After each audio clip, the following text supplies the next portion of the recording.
everyone, and welcome to Mindful Moments, your go-to podcast for mental health and wellness. I'm your host, Janedmer F. Tagle, together with Vicky Halmasco, and today we're diving into a super important topic, especially for college students and young adults, mental health and wellness. That's right. We all know that college can be a really exciting time, but it can also come with a lot of stress and anxiety. Today, we have an incredible lineup of our 10 guests who will share the thoughts and experiences on managing stress, anxiety, and depression in college and young adulthood. Let's get started. Alright, so we have here Miss Hamolin, Miss Despabiladeras, Mr. Afrasio, Miss Calios, and Miss Samson. And Miss Acuña, Mr. Diswasido, Miss Drew, and Miss Sarah, and lastly is Miss Matabuena. So first of all, let's talk about stress. College can be super stressful with all the studying, exams, and projects, right? Yes. So how do you deal with stress? For me, it's all about finding that balance. I make sure to take a short breaks, like I go for a walk, I listen to music, and sometimes I watch a drama or anime. It helps me find peace. I agree with taking breaks, but I also make sure to plan my time. Knowing I have a schedule to rest, I think helps me rest overwhelmed. Yeah, we really need to manage our time. Yeah. Time management. Time management is the key talaga. So stress is one thing, but anxiety is different. Okay? So how do you manage those anxiety? Parang pag nag-attempt na kang suicide, mga ganyan.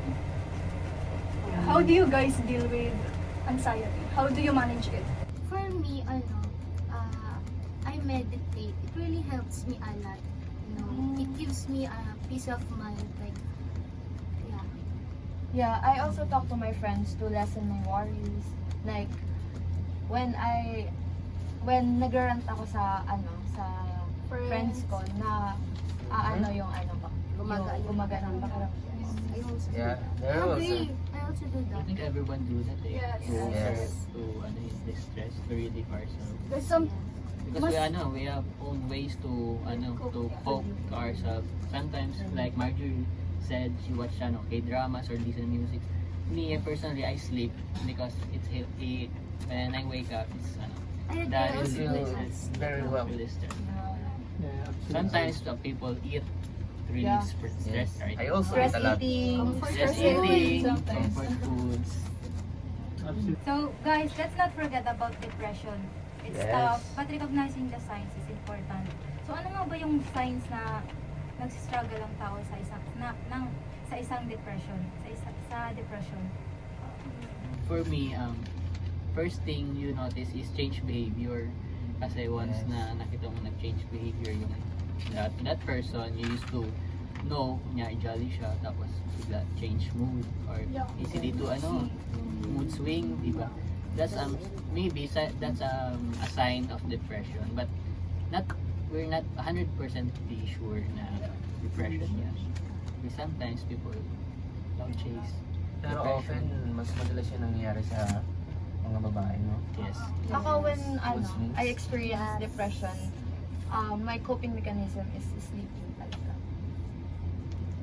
Ako stress Stress eating. How about you and Eating. eating? Yes, I eat a lot. Oh, that's why. That's why. As you can see, I'm very healthy because Yes. Yes, okay. I eat a lot when I'm Let's stressed. proceed. Oh. In my case naman, I don't like to sleep, but I want to be alone every time I'm depressed, and I want to think about many things. Also, it might not be the same as other, but for me that's how I cope up whenever I'm depressed. Absolutely, and it's crucial sometimes to reach out and offer support. Sometimes being there to listen makes a huge difference. So, and also let's not forget about therapy. It's not something to be ashamed of. It's like going to the gym but for your mind. It's essential for mental fitness and it's totally okay. Okay? It's totally okay to ask for help or professional guidance, right? Yes. Yes, absolutely. Absolutely. Actually, I go to the gym. Okay, SKM. Absolutely. Therapy help us to understand our anxiety, and then it gives tool to Go up. cope up. Yes. Yeah, sometimes you really need therapy. If you can, ano na, I think understand. You can handle na if, talaga. if you, I think you need therapy if your situation is you can handle. Yes. Hindi na siya nadadaan sa Super hard workouts na or talaga. even friends can't help you. So maybe it's time for you to get therapy and professional help. Yes. kasi ano yun is Definitely. And on that note, let's talk about destigmatizing mental health. Why do you guys think there's still a stigma around mental health issues? I think it's lack of understanding that maraming Mhm. tao yung marami yung tao ngayon na Didn't realize. hindi nila na-realize na mental health issues is physical health issues na kailangan nila ng care. Attention and care. Exactly. And social media can sometimes make it worse. Like, makikita mo sa Facebook, halimbawa, magaganda yung, maganda yung pamumuhay nila, tas ikaw, miserable, ganyan ka. Like, Nakaka-trigger. nakaka-trigger lalo. Like, mas nai-stress ka lalo. Nade-depress yung mas lalo ka. Which can make you feel like you're the You're only the one one struggling. Yes, you're the only one struggling. Kaya nga, di ba guys, maganda na magkaroon tayo ng open conversation about mental health. Kasi it helps break barriers. Tapos it shows na it's okay not to be okay. that's exactly what we do right now, sharing our experience It's and okay. thoughts, advice, things that can help. That's true because the more people know about mental health issues, the more they will not feel like being judged, and They will not fear over it, right?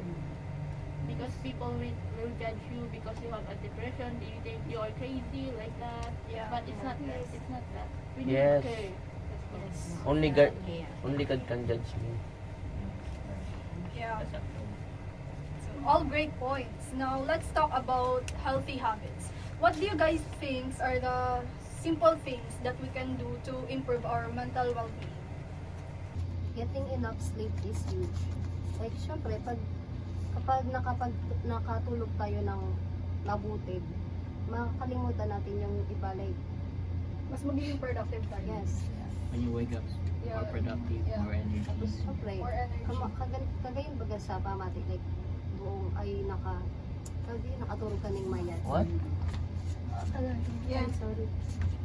What? No, it's okay. How about you guys? How you what's your habit to surpass that stress or to relieve stress or anxieties? As I said earlier, I eat a lot. I eat my comfort food, it lessen my Same.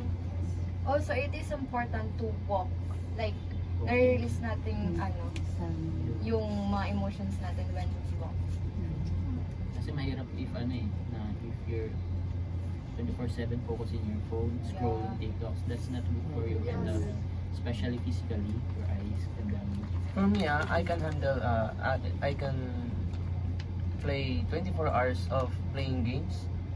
To That's handle how- my That's your Your own ways to cope your depression. Yes. But I think that's not very yeah, it's necessary. not healthy. It's It's That's not not healthy. necessary. For you, It is unhealthy. You're torturing yourself.